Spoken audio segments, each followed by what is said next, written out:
મોટા ગામમાં મંદિર બંધાઈશ ને તે બધાએ 5,000 ને 10,000 ને 50,000 ને લખાવ્યા, તો આપણે કઈક લખાય ને તો આપણું નામ માઇકમાં બોલાય.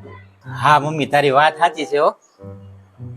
એક કામ કર, અમારે છે ને 20,000 રૂપિયા મહિને વધ્યા છે, હું ત્યાં લખાવી દઉં એટલે આપણું નામ ત્યાં માઇકમાં બોલે ને તકતીમાં લખે તો આપણો માભો પડે ને.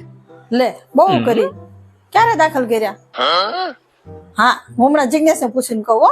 હા કેમ શું થયું? કોનો ફોન હતો? આપણી બાજુમાં મુકેશભાઈ રહે છે, એમના દીકરાને દાખલ કર્યો છે. ડોક્ટરે લાખ રૂપિયા કીધા છે ઓપરેશનના. હવે 80,000 નો મેળ થઈ ગયો છે.